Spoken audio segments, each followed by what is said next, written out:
want to introduce Nidhin, Pattaniyil, who will speak today about building a search engine. And as I understand, it's beginner friendly. And at the end of this workshop, you should be empowered to also build a type of search engine. So the speaker today is a machine learning engineer at Walmart Search and came to us from New York. Cool. Yeah, thank you. Thanks everyone for joining.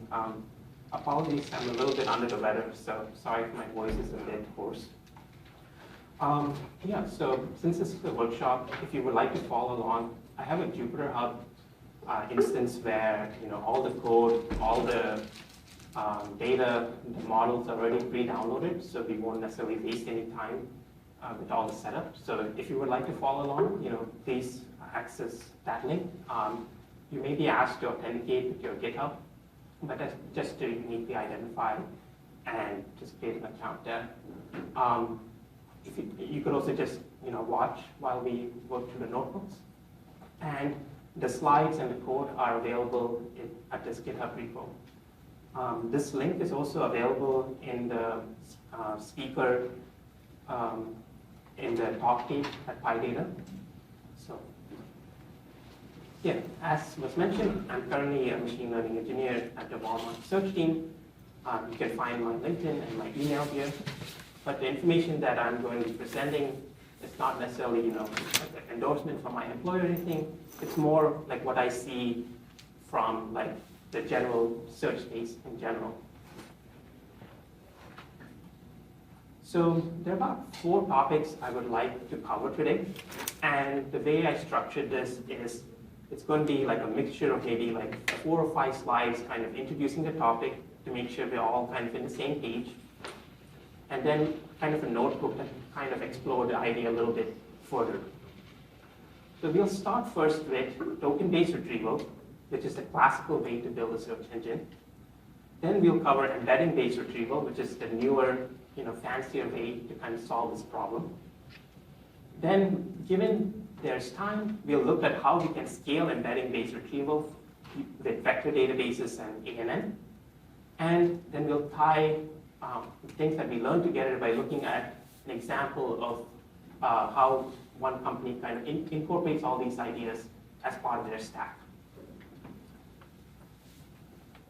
So I kind of was hoping this material would be kind of beginner friendly. So if you are new to the field of search or you've never worked on it, I think this material will hopefully leave you empowered and it's accessible. If you are new or a beginner in the field of NLP, I think this material still will be useful. But if you're already familiar with embeddings, if you're already using them in production, the material may not be as new, but hopefully there's still some value.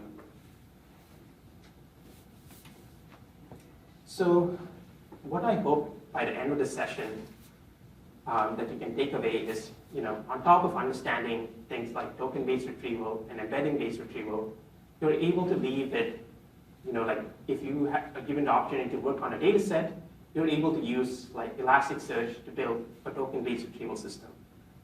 Use open source models from the Hugging Face Hub to generate embeddings and build an embedding-based retrieval system. And then kind of understand how you might be able to scale this with a vector database or with ANN. So, so if you want to follow along, again, the link is hub.np.training. So I'm just going to go over one first notebook, which you don't need to necessarily run it. It's just to kind of get familiar with what the data set that we'll be working with today looks like. So after you log in, it may take 2 or 3 minutes for the node to scale up. Maybe this is a bit small. Let me just zoom in a little bit. So once the instance gets provisioned, you should see the Git repo search engine workshop, which is just basically this repo cloned. And let's look at notebooks. And let's look at this notebook setup stats. So I'm just going to, in the interest of time, I'm just going to look at the cells output. So the data set that we are working with is from this website, Unsplash, which is basically photography. Yes? Oh, sure. Is this better? Yeah. Cool, thanks. Yeah, so the data set that we'll be looking at is from this website, unsplash.com, which is basically like a photography website. So one of the files that they provide us is their kind of search logs. So let's use this to kind of understand what type of queries their users are coming to this platform to search for. So the raw data that they provide us is like this user ID came at this time, they searched for this word clouds, and then they downloaded this image. So this is the raw session data that we get from this. I'm just going to aggregate this and we're just going to look at, in general, what type of queries this platform is getting.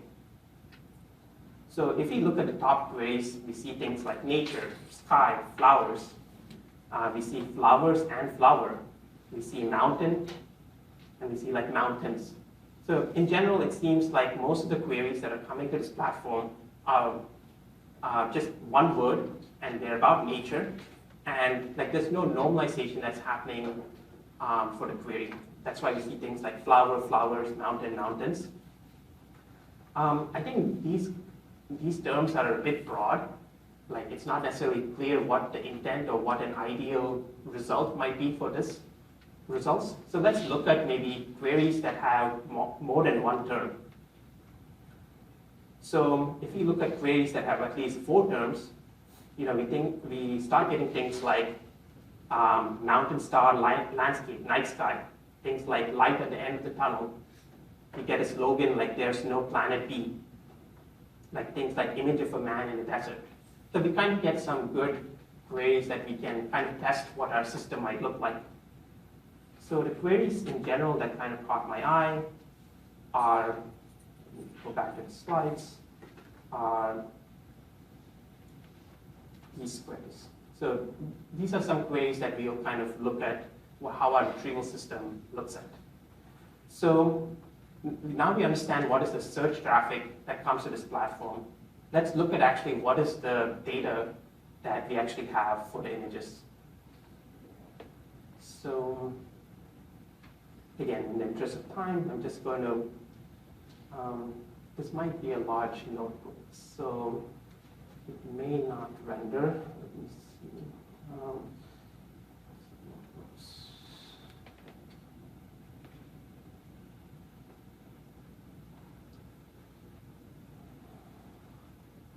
Let's see if it comes up. Okay, it looks like it's going to render fine. The images are too big. Let me just go to the slides.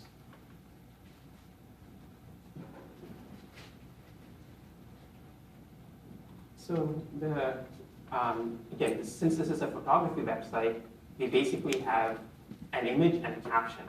So we have things like, for the image on the left, you have wooden pole on sand beach. So the images are of very high quality, but the captions are maybe not descriptive enough. On the other hand, on the right-hand side, you see an image where it's maybe kind of like an Instagram kind of caption where it doesn't really tell enough about the picture itself. So we have like kind of descriptions at 2 ends of the angle. So we looked at sample queries that are coming in the platform. We looked at what the sample data set looks like. So now let's look at building the first search engine approach for solving this problem. So the first classical way to solve this is token-based retrieval.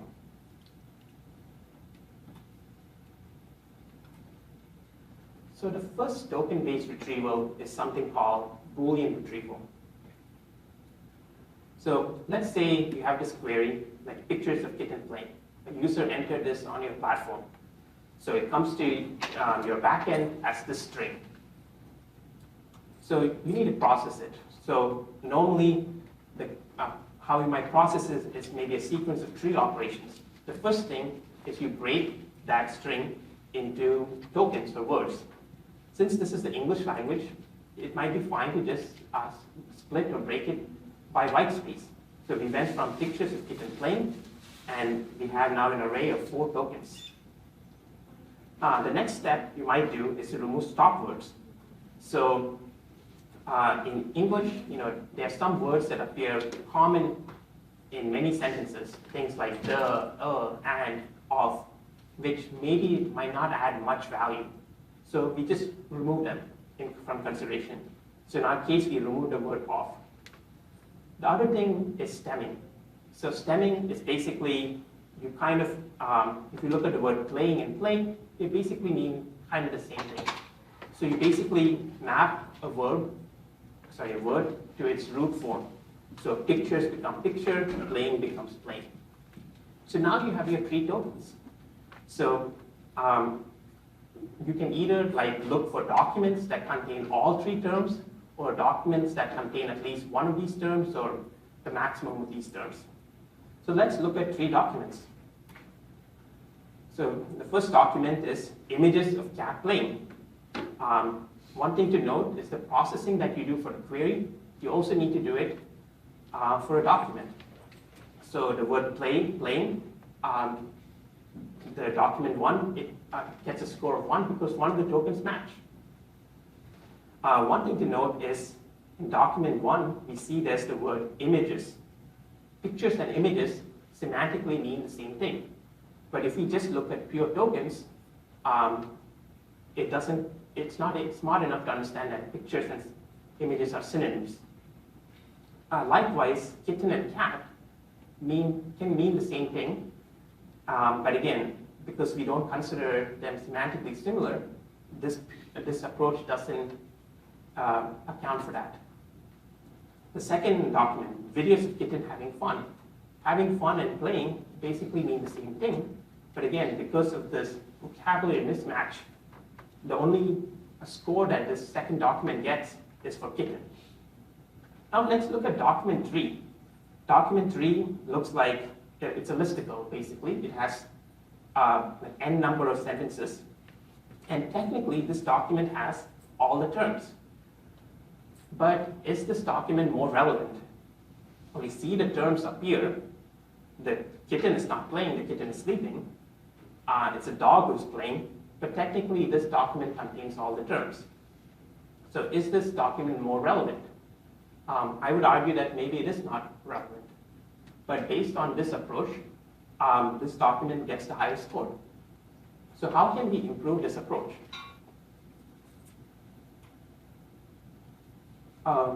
Maybe before that, just kind of summarizing what we did with Boolean retrieval. So basically, a query was taken and it was converted to a bag of words or a list. And you can, when you're searching your corpus, you can use a Boolean operator like or and to get the relevant documents. And some of the disadvantages that we saw, it considers tokens and considers exact match. It doesn't have an idea of synonyms or semantic concepts. It doesn't consider it treats all tokens with the same words and same weight. So for the phrase pictures of kitten playing, the word picture doesn't really mean much, right? It could be pictures, GIF, videos. They all could probably mean the same thing. The concept that is more important in that sentence is the word kitten, or maybe playing. But this approach doesn't really capture that idea. And the last thing is it doesn't consider document length. Document 3 is the largest document, but it gets the highest score.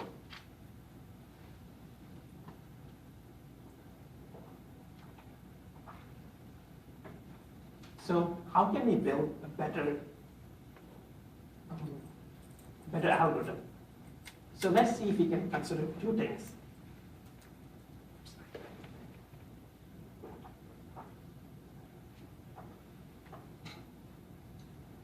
So we want to balance two things. We want to balance, the first idea is if a token appears often in a document, then that document is probably about that idea. But the other thing is if a token appears in a lot of documents, then maybe that token is not really important. If we have 50 documents all talking about one idea, then that idea or a word is not really unique. Sorry.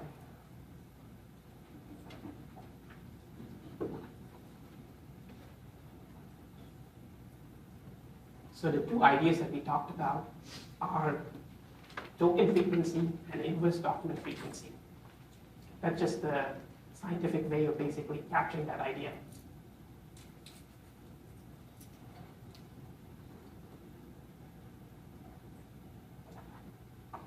So let's add one more addition to this. So if you have a document that has the term, if you have two documents, one document has the term appear 5 times, and another document has the term appear 50 times. Is document 2 10 times more important because it has the term appearing 10 times more? Probably not, right?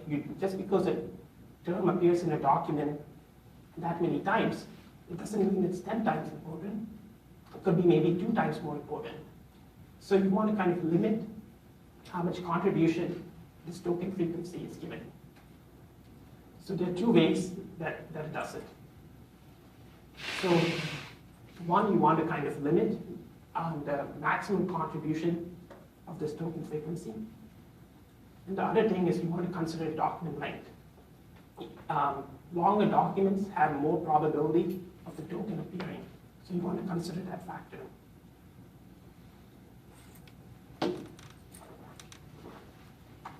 So this is conceptually the idea.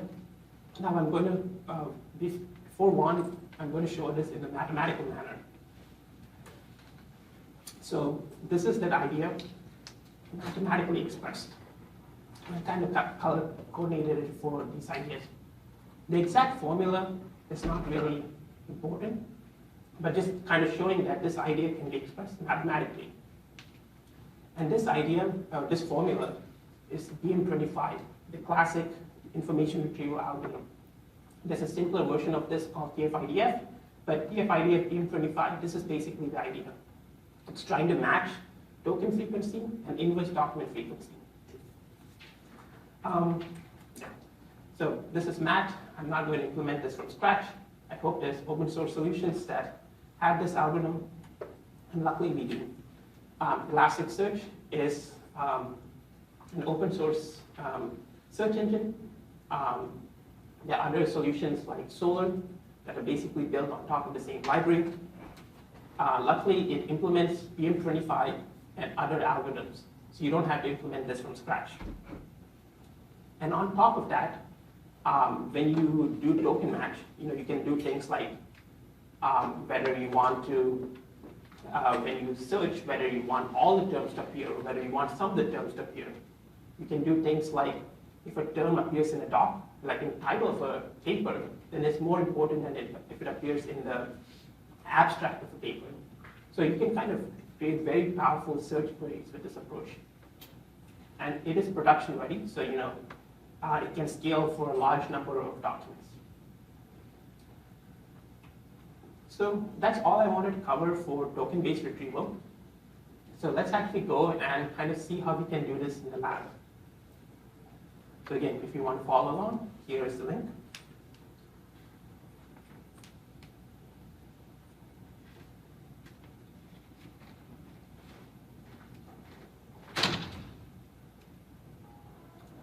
I'm just going to duplicate this notebook in case the presentation gods are not kind to me. So let me just clear this.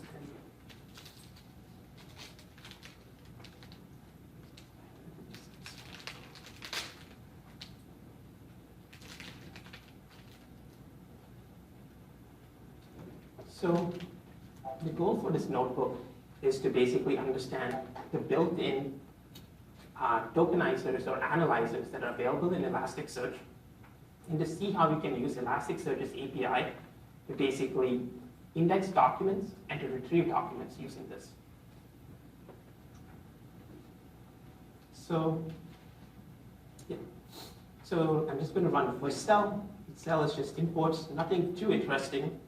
One thing to note is we're importing two packages from Elasticsearch. So let's look at the raw data set. So the data set has about 25,000 images. It has all these metadata. But for today, the only thing that we really care about is really the description.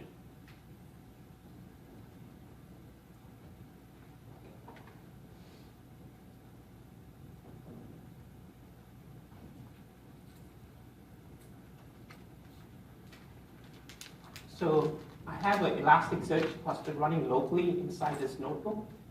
So you don't need to install Elasticsearch. It's already available locally. Elasticsearch has a concept called index. You can think of it as like a table or a database. So now let's look at Elasticsearch's built-in analyzer. So analyzer is basically, given a query, what are the steps it does to process the query?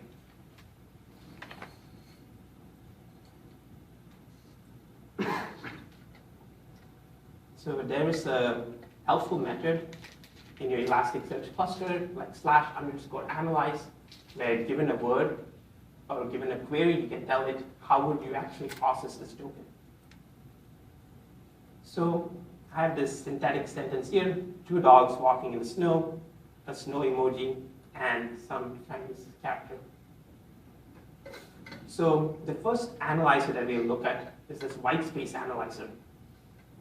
So as you can imagine by the name, it basically takes the string as is, and then it breaks it by white space. So we see, the 2 dogs sentence, we see like it doesn't lowercase the terms, like 2 is still capital T. We see like the word snow, there was a period, it didn't remove it. It only looks at white space. So now let's look at the stop word analyzer. So what this analyzer is going to do is it's going to lowercase the characters. It's going to remove stop words in the English language, and it's going to remove also non-text characters. So we see the word 2 became lowercase. We see the period that happened in snow became removed. We saw, I think we had in the got removed. And then Elasticsearch has this default analyzer, which we see it in lower cases, it removes the period, but it doesn't remove stop words. And Elasticsearch has these analyzers for 50 plus languages, so you don't really need to do anything special for the language out of the box. So now we covered the analyzers. So let's actually kind of index these documents and then kind of see how our system is doing. So I'm going to create an Elasticsearch client, which just basically needs the host and the port. Here's how to create an index. I'm doing something bad where the index exists. I'm dropping it. Don't do it in production. But yeah, so we're going to create an empty index. Since Elasticsearch is kind of parallel, you can kind of distribute the data in multiple pieces. But since this is like a small demo for 25,000 documents, I'm going to store all the documents in one shot or one piece. Elasticsearch can kind of understand the schema of your corpus, but to be explicit, we're saying that we want the description field to be indexed, and I'm going to provide you the URL and ID, but don't really process them. The next thing that we're going to do is, given a data frame, we want to prepare this data for Elasticsearch. So the first thing I'm doing is I'm just getting the relevant fields, and then Elasticsearch requires a field that it considers a document ID. Yeah, that's all it's doing. It's basically yielding a dictionary for all the 25,000 rows that we'll process. And then we have a method that's going to retrieve the documents, which we'll look at in detail a little bit later. So let me just run this block, and we'll come back to the fetching code later, but let's just create the index first. So we're going to run that method that I showed before, pass in the client, tell it that we want one shard. And Elasticsearch has like some helper endpoints that if you want, you can kind of get some details. So if you hit this all endpoint, you see that we have one index called unsplash, which was the name that we gave, the number of shards it has, when it was created, all that kind of metadata. So now I'm going to prepare the data for indexing. So this method basically takes the panelist data frame and then returns an iterator of documents. So I'm just going to run this code block, and Elasticsearch is going to start processing and indexing it. So we have, again, about 25,000 documents. We see, like on this maybe 4-core machine, we're doing about 5,000 plus documents per second. Like processing it, doing those operations that we talked about, and then storing it in the index. I think that's pretty good speed.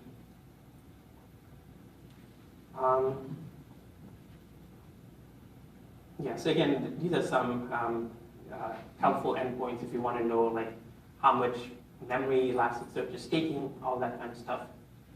So it seems like 38% of what, I think I gave it 1 gigabyte of memory. Yeah, so this endpoint might be useful. So this is basically tells for our index, what is the schema of our fields. So in Elasticsearch, you can, sometimes since Elasticsearch is a document database, you don't necessarily need to do like a search. Maybe you know the document that you're interested in, you just want to get all the fields. So here you're getting the document by the photo ID. Just here, oops, I forgot to run this block, so let me just run this. Yeah, so so this is telling information on the shards. We know that we asked only for one shard. We have 25,000 documents, and in this it's taking about like 4 MB. Okay, so that was all the kind of logic for inserting documents in Elasticsearch. It's fine if this is just using a library's APIs. So that piece was not really interesting. Let's actually look at what are the results that we are getting from the system. So I have this query here, 2 dogs playing in the snow. And in Elasticsearch, to submit a query, you call the search endpoint, and you give it what query you want. So you can tell it, I want you to search for this query in multiple fields. In our case, we only have one field, so I'm just telling it to search all the fields, but there's only one field. I'm telling it to give me 5 documents. So this is what the payload looks like. Elasticsearch or in the space of information retrieval, you might hear the term hits. So we have 5 hits, or 5 results. We get the schema of our document, and we get the score that Elasticsearch thinks it should have. So let's try to see if we can explain why Elasticsearch thinks this document should have this score. So the same request that you make, you can tell it, explain to me why you think it should have this score. So we'll have the same hits endpoint, and we'll see that there's a new field called explanation. So for this document, the description of this photo was 2 white dogs. So Elasticsearch is saying it's giving it a score of 14.7 because It's the sum of two things. The first is because the document has document and the query match for the word to, and because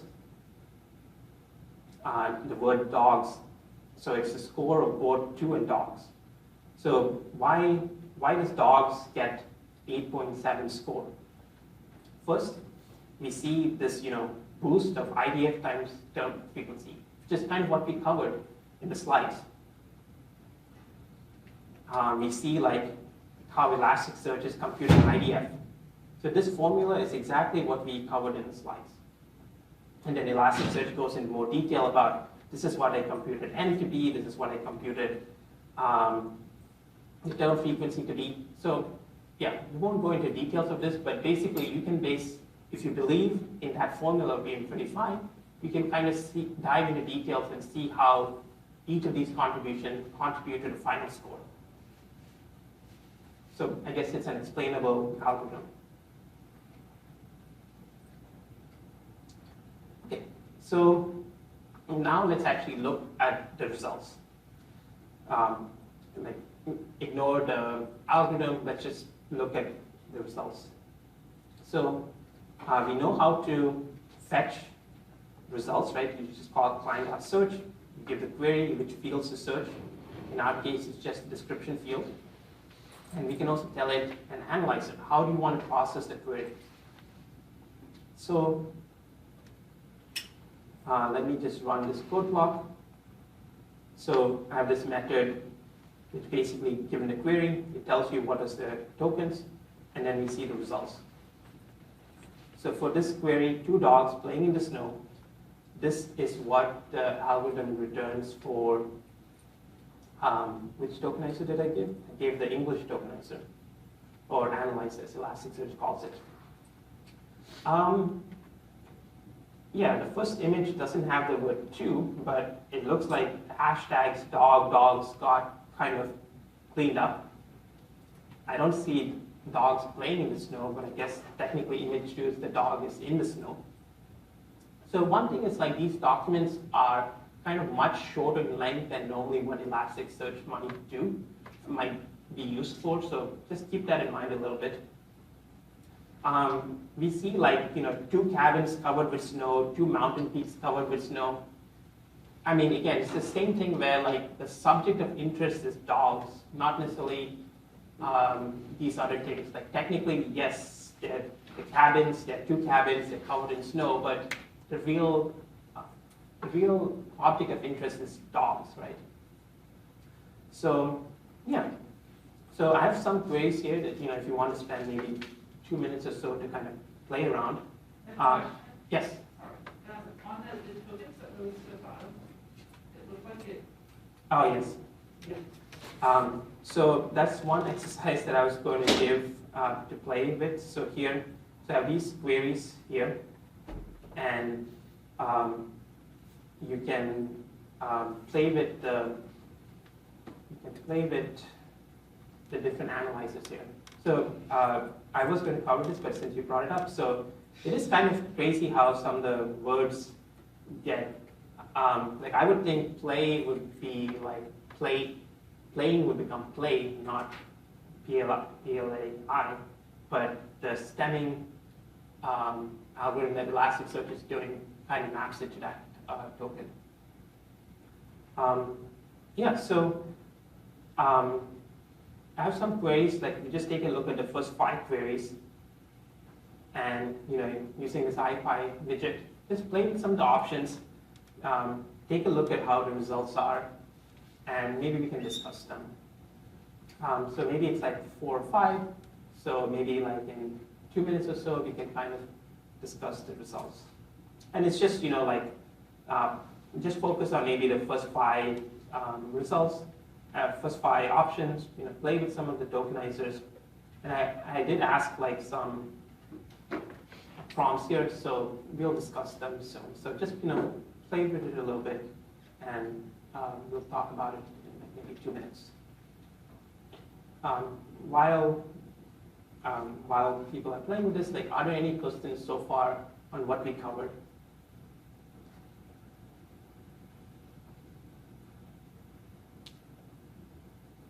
Um,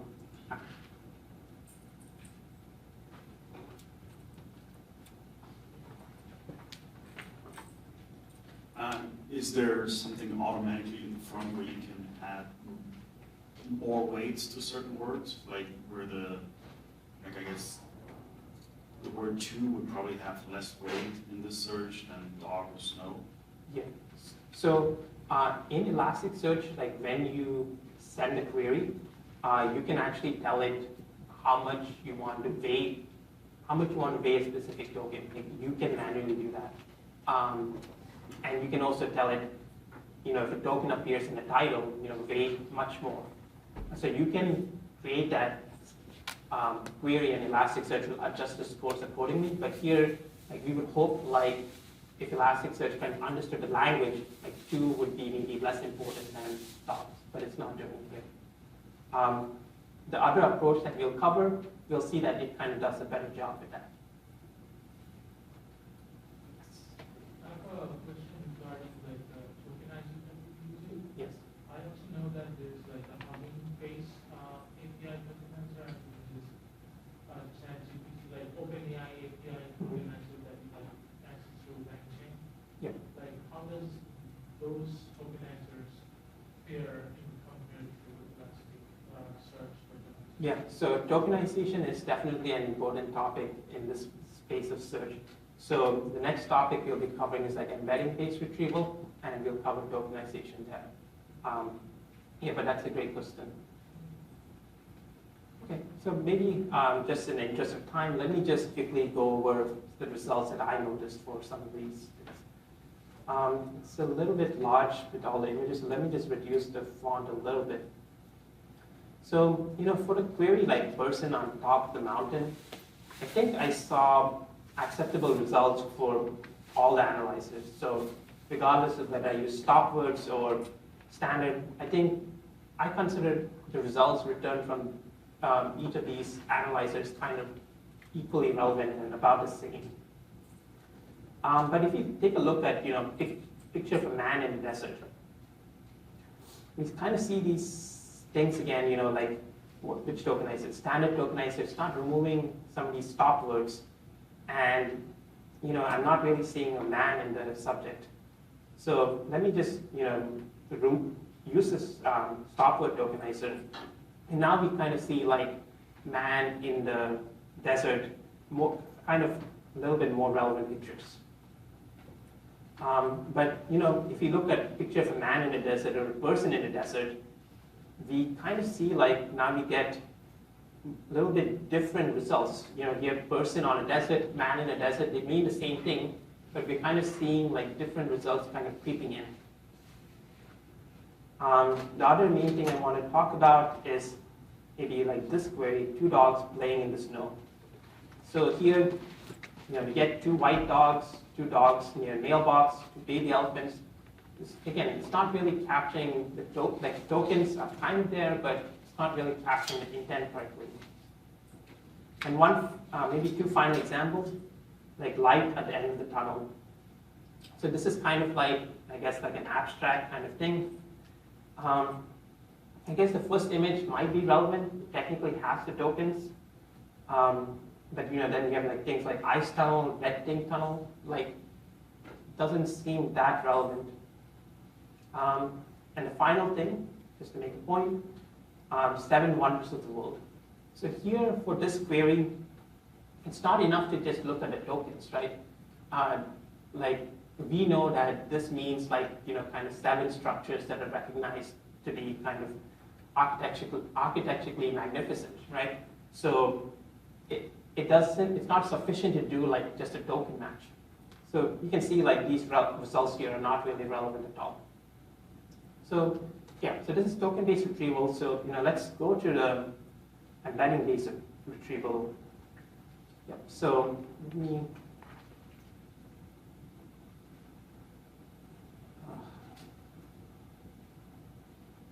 Yeah. So we spend a lot of time here, but it's just to kind of highlight, why this approach is not sufficient.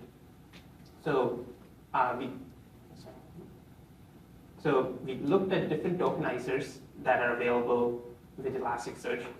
We looked at how fast VM25 is. 5,000 plus documents per second is pretty good for such a small instance that we have. And Elasticsearch is very explainable. So we go to the next section, embedding-based retrieval. So again, I'm going to have like kind of 5 or 6 slides to make sure we're kind of all in the same page. But yeah. So just summarizing the issues that we saw with token-based retrieval. One is this lexical gap, right? So car, automobile, vehicle, they all are the same conceptual things, but if we go by pure token-based things, we won't get equivalent results. The other thing is, like the same word can mean different things in different contexts. Like a financial institution of a bank, or like riverbank as in kind of like geography kind of milestone. The other thing is, we're treating, with the token-based approaches, we're treating sentences just as a bag of words. But, you might see the term riverbank, but you'll never see the term bank river, right? So you want to have a model that kind of understands the grammar or understand how tokens kind of naturally occur. And English can kind of be a difficult language. Right? You can have the same word appear in the same sentence meaning different things, right? So here she'll park the car so we can walk in the park. The same term means different things in the same sentence even. So we need a model that can kind of understand this. So this is where embeddings come. So if you take a look at this image, so we see like bananas and apples in this 3D space that we kind of created. They're kind of close together in this space. If you look at Apple and Google, they're kind of close by in this space. And we as humans know that, okay, these are tech companies, so that's why they're probably in this space. Banana and apple are fruits, so probably that's why they're close together. So in this, so this is where embeddings come in. In like a 3D space, in a 100-dimensional space, in a 512-dimensional space, can we represent concepts that are similar? Can we represent concepts that are similar? So, car and automobile, if I give it a vector of numbers, are they similar? If I have a movie review that contains a bunch of words, I have an emoji of an ice cream and it says the ice cream was great. I have chocolate ice cream was the best. They both mean the same thing. Can you map it to the same space, to the same vector? So embeddings can help this. Embeddings can give you a solution for mapping similar concepts to like a similar floating point vector. And regardless of content length and regardless of the number of tokens, you will basically get a fixed dimension of vector. So normally people might do like 100 dimensions, 256 dimensions, 512 dimensions. So that's basically like a high-level overview of embeddings. So how do we generate these embeddings that kind of capture things that are similar? So in 2013, Google gave us this algorithm, word2vec. And the basic idea is, a word is basically the meaning of a word is basically the neighboring words that kind of it associates with. So in this, like, let's say you are given like a large corpus of English sentences. If you look at this in an unsupervised manner, and you look at a window size, so here we have a window size of 2. So for the word kitten, we look at 2 words that come before it and 2 words that come after it. The words that are neighbors of a word can kind of tell you some information on that word. So we see like kittens, okay, kittens people consider them as cute. Kittens like play, so okay, so maybe the vector for kittens is something about like cuteness and playfulness or whatnot. Same thing like for a puppy, people might use the same words. So that's why maybe these two concepts might, or these two animals might appear semantically close together in this embedding space. So the way to kind of train this embedding space is to basically have a simple neural network where basically you look at the words before it, the words after it, and you're trying to predict the word. And then you use the internal hidden layer that you're learning inside the network to learn the weights. So the details of like the embedding weights are not really that important. This is a classical algorithm, and this is kind of how the first way that people learn semantic embeddings. I want to take a small tangent. So here we're focusing on words, but I kind of want to show how this idea can be used to learn semantic meaning for things other than words. So the idea of like things are equivalent to like the neighbors that it appears in can be used for more than just words.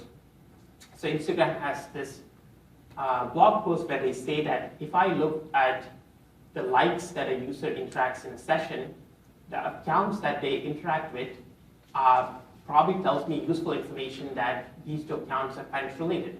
So in my feed, if I like a picture of a cat, and then I like a picture of a dog and a puppy or whatnot, then those accounts are probably related about animals or cuteness or something like that. So you can kind of use this to kind of learn semantically, like, oh, these two accounts are basically kind of about animals or pets or something like that. And one more example kind of showing this. So Grubhub also used the same idea, kind of learn restaurant embeddings. They looked at session log data of restaurants that people are swiping or ordering from. And they were basically able to create an embedding of like, okay, these two restaurants, people are kind of scrolling and looking at similar foods, so maybe these two restaurants are kind of similar. And actually, a data scientist from Grubhub actually presented this talk in PyData in 2019. So if you're interested, you could watch this talk. So this was like a tangent to kind of show how like this word-to-vec approach is not just on words, it's on a sequence, and it can be used for not just words, but like other semantically conceptual ideas. So maybe let's go now back to sentences and tokens. So just like Google gave us word-to-vec in 2013, Google gave us BERT in 2018. And BERT can be pretty difficult to explain, but there are like maybe 4 ideas that I want us to kind of capture. So just like word-to-vec was like kind of trained like in an unsupervised manner of like, okay, if a word, if you look at the neighboring words, you can kind of learn some meaning. BERT kind of further build on top of that idea. You give it like entire Wikipedia, you give it like entire like Google book corpus, and you basically take those words or sentences, you randomly mask some words, and you force them all to kind of learn how to predict some of these words. So this unsupervised manner is one of the key things like in these large transformer models like BERT. The other thing is tokenization, right? So we saw how tokenization can kind of affect the results that you're getting. And white space is maybe not the best way to just generate tokens. So one novel thing here is you can create subwords. So the word running, instead of just stemming it to just run, you can kind of create 2 tokens, run, and then like the pound to kind of indicate that it is a sub-token. So what is the beauty of this approach? So word-to-vec, the first model that Google trained for the Google News corpus, had over 1 million tokens. But BERT, this fancy new model, it only has 25,000 tokens because it uses subword tokenization. And even though it has less tokens, it can actually represent more than just the pure tokens that Word2Vec provide. And the other thing is BERT or like these transformer models can give you contextualized embeddings. So for the same word that appears in the same sentence or in different contexts, it can give you a contextualized embeddings. And that's like using attention and whatnot, but we're not really going to go over it today. So maybe the details of this is maybe not that important, but basically people say like BERT, but BERT has like multiple encoders. So if I give it a sentence, BERT actually is going to give me like, so this hello at geek for geeks, which is where I took this image from. This BERT model has 12 encoders. So BERT is actually going to give me, for every token or every word, it's going to give me 12 different embeddings. So BERT by itself doesn't really solve the semantically similar problem. Like it's trained on large data, but if you just take these embeddings, like first of all, which embeddings do you take? Do you average the word's embeddings? Do you take a specific token embedding? So you actually need to maybe tune the task a little bit. So this is an architecture that is very common for kind of learning similar ideas. It's a two-tower, you might hear it like as a Siamese network or like a bi-encoder architecture. The basic idea is if you have two things that you know are similar, feed them into your model, in this case the BERT model, however you want, combine the embeddings, take these embeddings, and if you look at like the cosine score, if they are similar, they should have the same cosine score, or the cosine score should be 1. So you're forcing the model to kind of adjust the weights, adjust the embedding weights to kind of learn a better representation. So this architecture is kind of very common for here for sentences, for other domains also, for kind of learning conceptually similar things.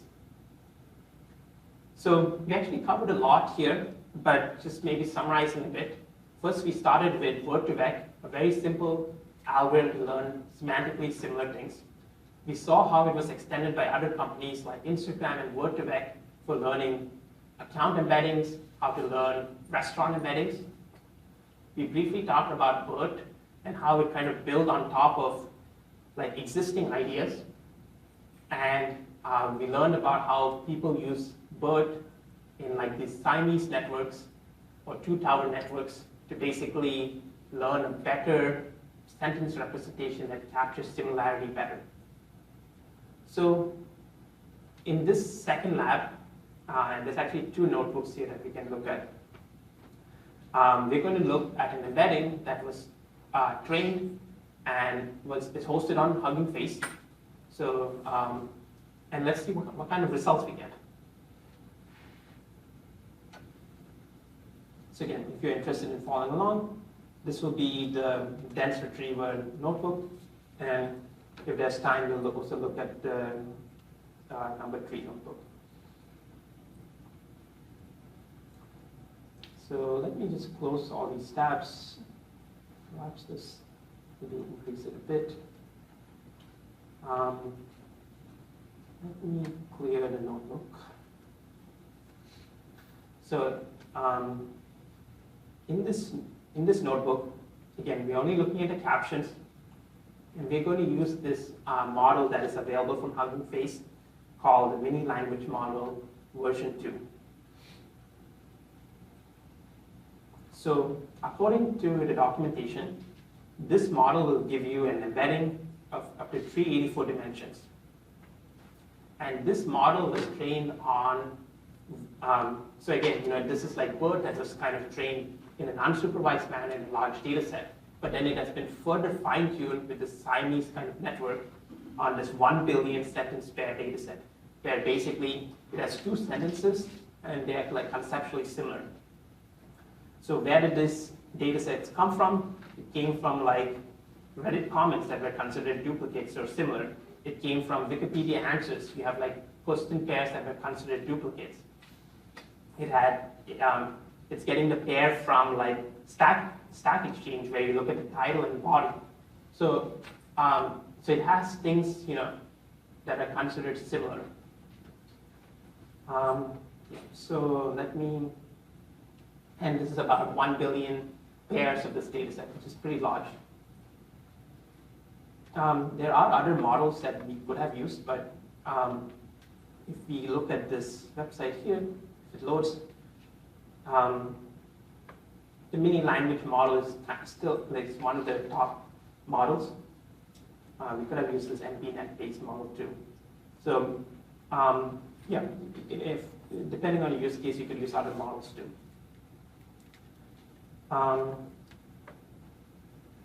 Sorry, sentence transformer, like the author for this paper was the one who kind of showed how BERT can be fine-tuned for learning semanticity better.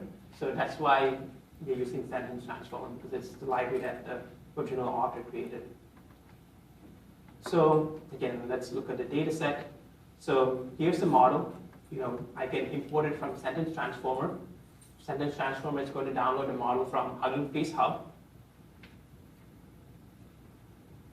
Oops, I forgot to define the name.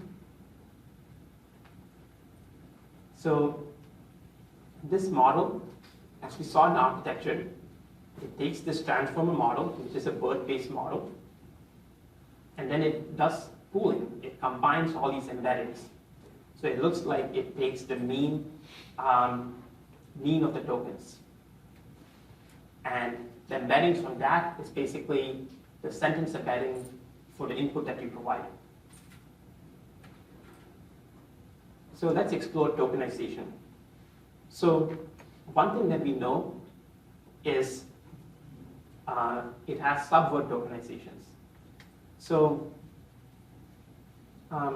there's a lot that's provided in this output.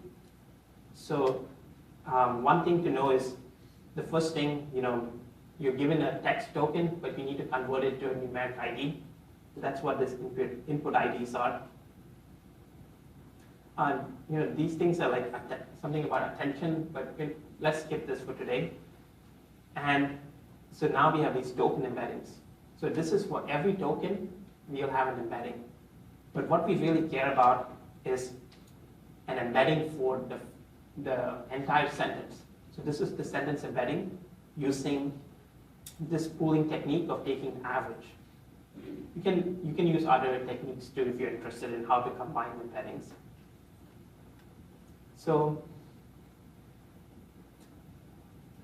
we see the original query had 59 characters, right? So yeah, 59 characters, and if I split it, if I just considered by white space, there would be 12 tokens. But because BERT, the tokenizer that we're using is using like subwords, it becomes like 18 tokens. And for each of those 18 tokens, we have an embedding of 384 dimensions. And the final sentence embedding is 384, because we are averaging those embeddings. So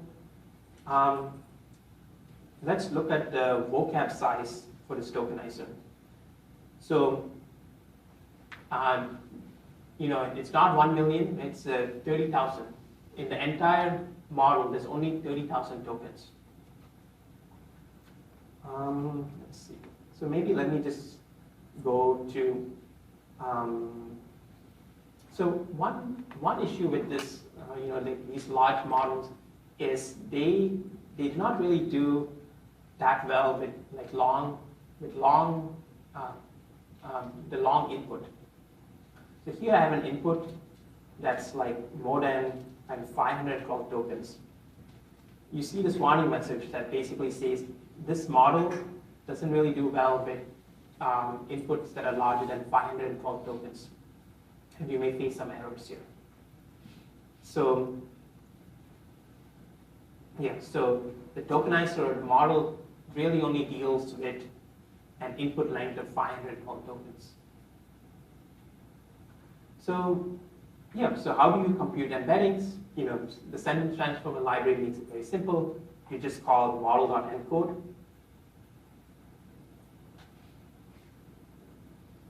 And so this is going to generate the 25,000 embeddings.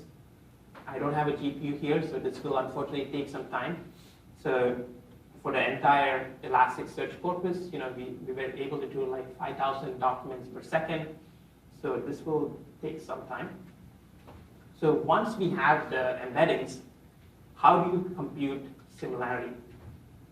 So given a query, you also get the embeddings. And then you can, since I normalize the vectors, I can just do the dot product, or you can do cosine, whichever. So you have the query, and then you just do a matrix multiplication, and then you basically get the similarity for that query vector and for the corpus. And then I'm just getting the top end results. So this will take some time. Let me just run this. And maybe while this is running, again, I do have like a cell here where we can play with the results, but let's see, this may take some time. Okay. Let me just show the results that I got from running this offline. So for this model, for the query, 2 dogs playing in the snow, the top result, there's no, the term 2 is not there at all. We see brown and black dogs. And I think for me, this is a very relevant result. The second result, like the white and black dog, it's technically describing the same dog, but it seems like the models may be getting a bit confused. And the other one, tan dog playing on the snow. Definitely these results are more relevant than what we saw with just the pure token base. And partly it's because like the model is paying a little bit more attention to these tokens. And because like this model, on top of being trained on a very large data set, is again trained on a 1 billion data set corpus, right? So the PM25 approach, token based, is not trained on anything, right?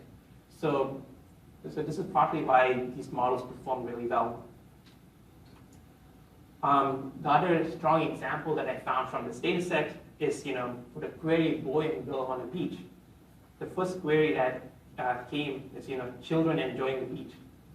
So, it's able to understand boy and girl, it's basically children, and, the top result is pretty relevant to me. The second thing, couple on a beach, maybe, like, it's still relevant. People at the beach. So it's doing way better than just the pure token-based approach. Here's one example where it's not really doing so well, right? 7 wonders of the world, like the world globe, it's not really doing the translation well to the,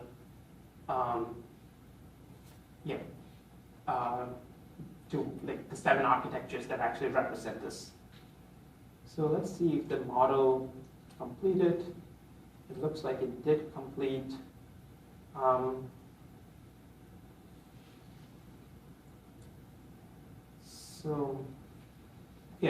I think like the 3 examples I kind of covered the main things. Let me just show picture of a man in the desert.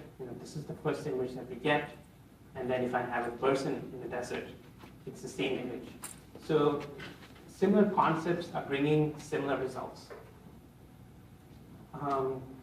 Same thing like boy and girl on a beach. You have children enjoying the beach. They're getting the same results for kind of like children on a beach, at least for the first few results. And and then like light at the end of the tunnel. Okay, here tunnel with lights. Red tinge tunnel. I don't know. I mean, it's still, I think the first image is definitely what I consider relevant. Others are maybe not the best.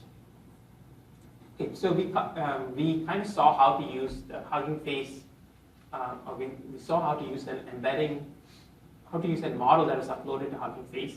We kind of saw how much more relevant the results look.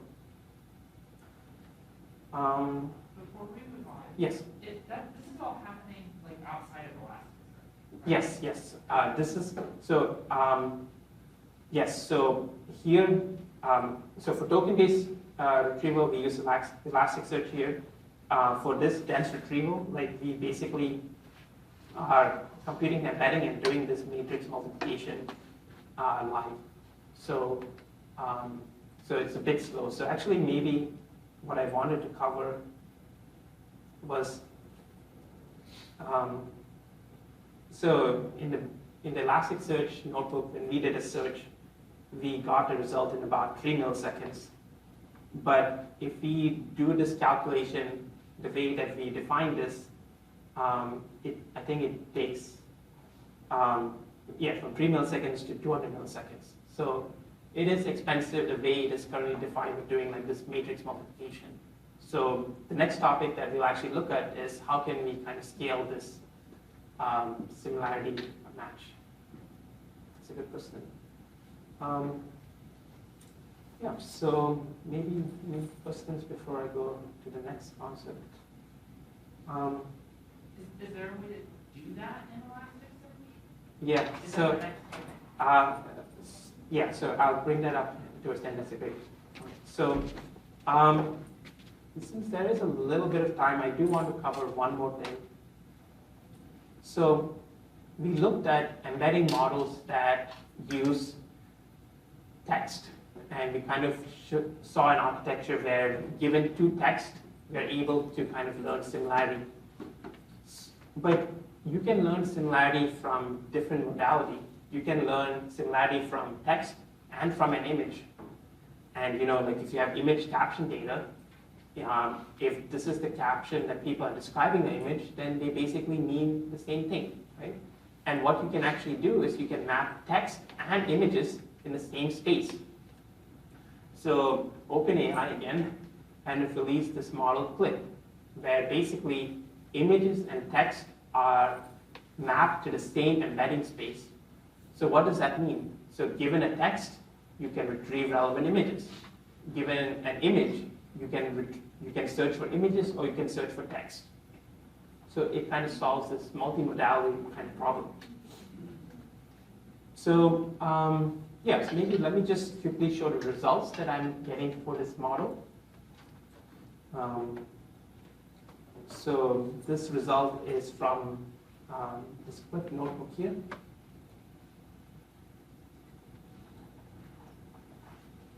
So CLIP stands for this contrastive language image pre-training task. Again, just because of time, I'm just going to show the output.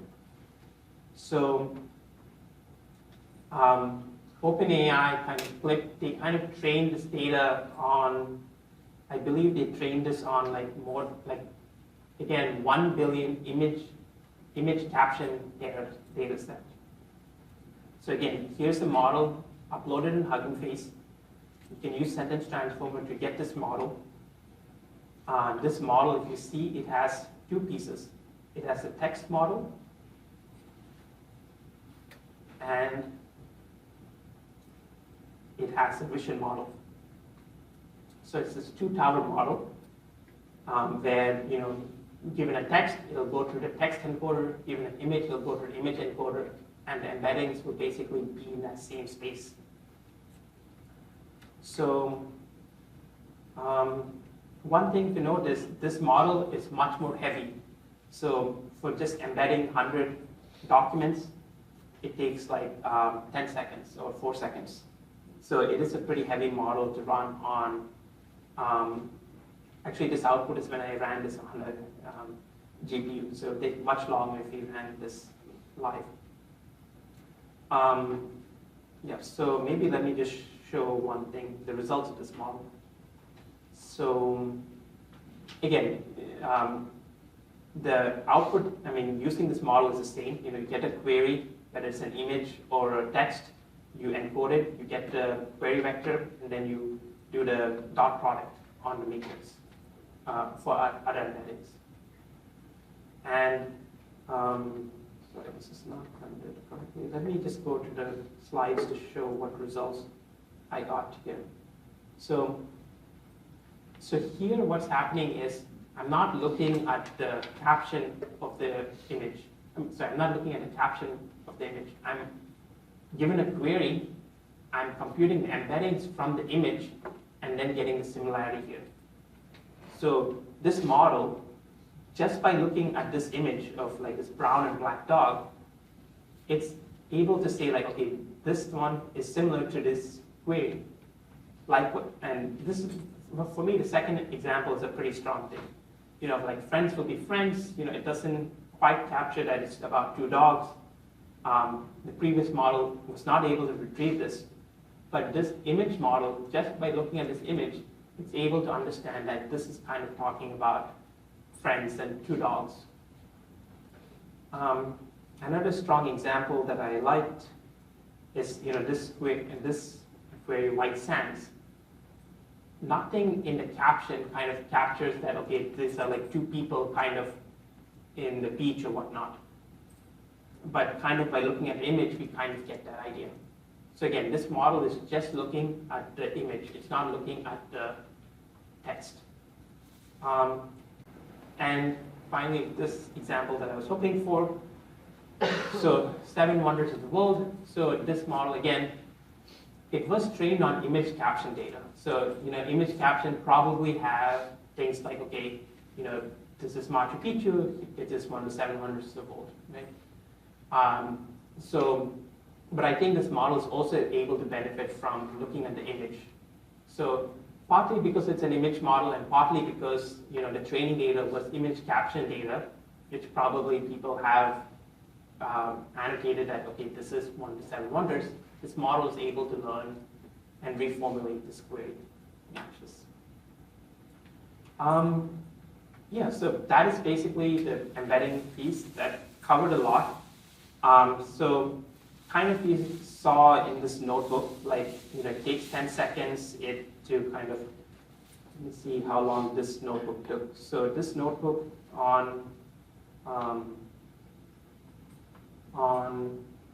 so on a GPU, this took, for one query, took 46 milliseconds to compute this embedding on the entire 25,000 documents. So that can be pretty expensive in a production use case. So how can we scale this? One is to use a vector database and to use ANN in combination. So, you know, we have these 25,000 vectors in this large embedding space. You're given a query vector. How do you find relevant vectors? The simple, naive way is to basically do a brute force comparison with all the vectors in there. Yes? I guess for the last example, when you said, for like the two dogs. Oh, two dogs? Or, yeah, boy and girl on sand. I get like for the dense embeddings, like the automated LM or whatever. Yes. This model. So is there both like, I guess like representations of like the word, like the similarity of the words, like or not, but like the relationship between words and also images in there as well, because like it's doing that with images that the captions are simpler, right? Yeah, so like the first embedding model, the mini LM model, like that, it was trained on some partial flicker data. So you know, part of the 1 billion pairs, it did have like this kind of image caption data. So So there are like dense vectors that are representative of images. Yeah, sorry, the data is still like text, but like it may have like in the Flickr data, like for the same image, there may be like multiple captions that kind of describe it. Yeah. So it'll pull back if it like relates to Yes, it's all text-based. The second model was trained on text and image caption pairs, but the retrieval that I showed only looked at the image.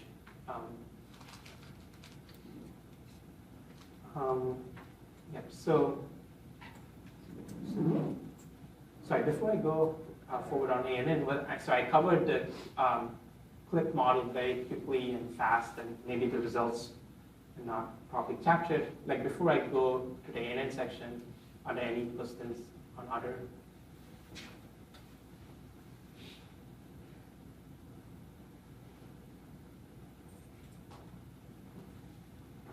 Cool. Yeah, so you have these 25,000 vectors. You're trying to find similar vectors. The simple way to do it is a brute force.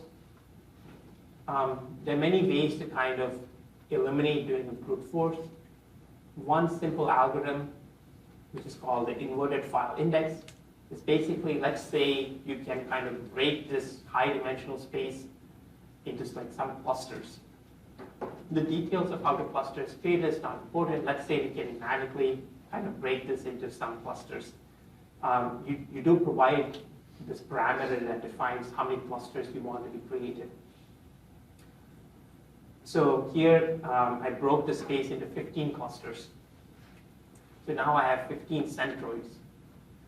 So now, if I'm given a query vector, what I first do is I compare against all the centroids, and then I find, okay, which centroid is the closest to me, and then I only compare vectors in the centroid that is relevant or that is similar to me.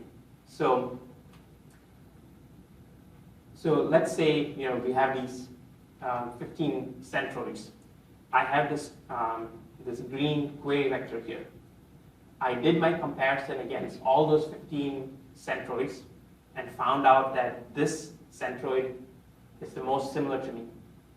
I have a parameter called nprobe that determines how many clusters I look at. So because nprobe is 1, once I found the closest cluster to me, I'm going to look at all the vectors that are inside that cluster. So with an nprobe of 1 with 15 clusters, we're looking at 1/15 of the search space. If instead you did nprobe equals 5, once you did like the comparison against all the centroids, you're going to compare against the entire vectors inside those 5 clusters. So since you have 15 clusters and you're probing 5 of them, that's basically 1/3 of the search space. So obviously, and of course, if you did nprobe equals 15 and you have 15 clusters, that's basically doing a brute force search. So you have this trade-off where if you have like 100,000 vectors, 1 million vectors, billion vectors, you cannot feasibly scan all the entire search space.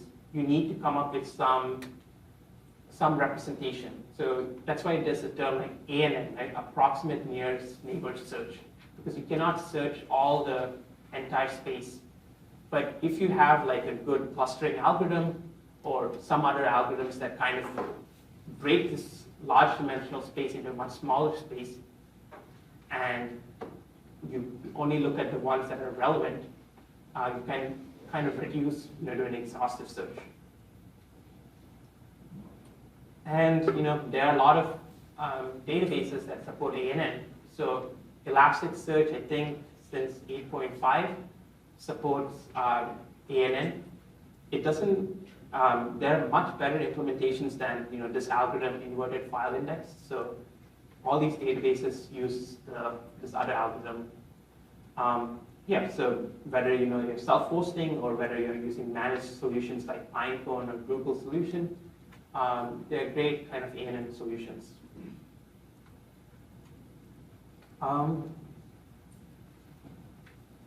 Running a bit short on times. I just wanted to show so if your data set is small and you don't need distributed, Facebook has this library Face that basically allows you to kind of experiment with these different embeddings, like different ways of creating an ANN. So like face.index, this is basically a brute force index. And then there is face.ivf, which is basically what we covered. And it has much more other implementations. Yeah, so maybe I just have two more slides. I just kind of want to close this before I leave for any questions.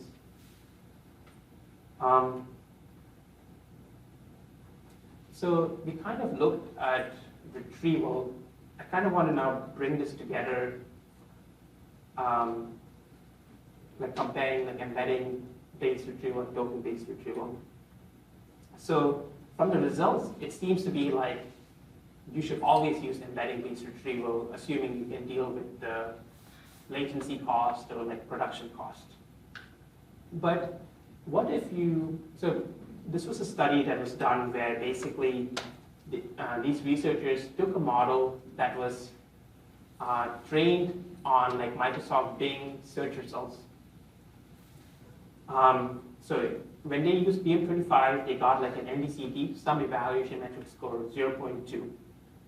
If they fine-tuned on Microsoft Bing search results data, and they got a score of 0.4 when they kind of compared on the same data set. But what if you use kind of like different data sets? What if you use a model that was trained on Microsoft Bing search results, and then you try to use it for retrieval on Cora? So Cora is kind of similar to retrieval results. So again, embedding-based retrievals did much better than, or did a little bit better than using just pure token-based approach. But what if you use like a model that was trained on Bing, and then you started using it for like medical documents, or you started using it for tweets? You start seeing like this embedding-based retrieval is actually doing worse than just using pure token-based approach. So if you use these models from Hugging Face and your corpus is more medical or more domain-driven, the pure BM25 approach may do better. So that's just something to consider. The other thing I just want, and this is the last slide I kind of have, is I kind of maybe was kind of comparing like BM25, embedding-based retrieval, like a match versus, and you had to choose one of them. So in this Chinese e-commerce company, they actually use multiple approaches, right? They use BM25, they use embedding, they use graph-based approaches. So they use all these approaches. So when the user enters their platform, they get the recall, they get results from all of them, they combine them, dedupe them. They apply some ranking on these approaches. And one other thing is, you might rank them, but when you present them to the user, as a business, you might want to show ads, you may want to kind of dedupe some items, so not everything looks very similar.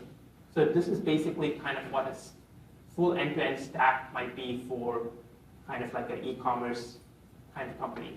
So there's retrieval, which can include multiple approaches, either token-based, embedding, or even much more fancier approaches. Then you kind of rank them, considering maybe like the user's information about the user, information about like past things that they may search for, information about like the item. And then you kind of do like some business level ranking. So this is basically kind of like some idea of what a complete stack might look like. And yeah, that's basically my last slide that I have here. Yeah, so, just kind of summarizing, I hope you all feel a little bit comfortable with what token-based retrieval is, what embedding-based retrieval is, how to use Elasticsearch, how to use kind of the sentence transformer library to use existing models that are in Hugging Face to compute embedding similarity, and a little bit idea of how you might scale embedding-based retrieval with ANN. If you want to explore this material a bit further, Pinecone, which is like one of the vendors for ANN, they have this really great series of blog posts that talk about all these material in a much more detailed and accessible manner. If you're kind of interested in this space of information retrieval, and like this one is from a academic conference where they have like 6 hours worth of slides kind of talking about this material in much more detail. If you're interested in this material, like from an e-commerce setting, Home Depot has this nice talk where they talk about some of the details that we kind of talked about. And this is a good blog post on ANN and some of the details there. Yeah, I think this is the last slide I kind of had. Were there any questions that I could help answer or?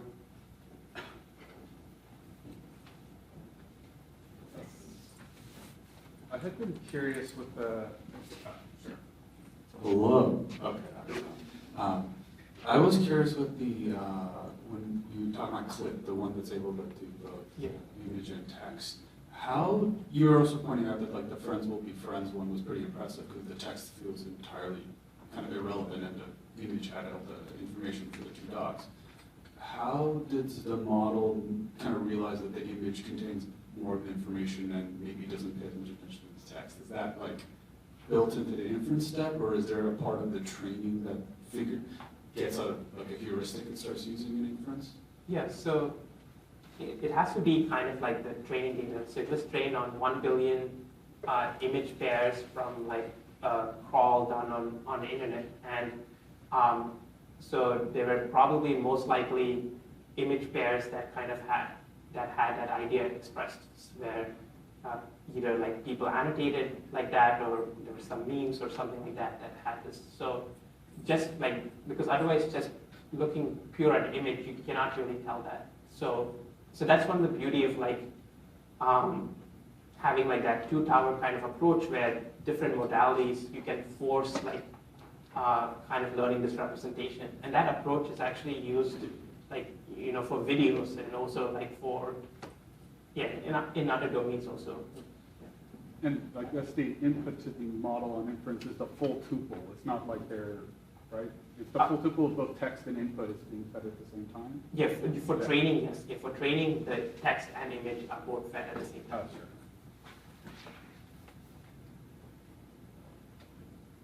Any other questions? So also about kind of the clip, is it possible to provide a query that is an image, or is it something where it kind of goes one way from text to image, or is that just depending on how you use it? So actually you can, your input can be text, your input can be query, and so it can be either modality. And regardless of the modality, it will map to the same embedding space of 500 call dimensions.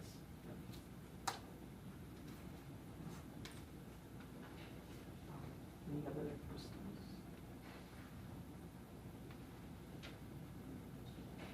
Cool. I guess if there are no more questions, thanks for your time for the last session. I hope this was helpful. You have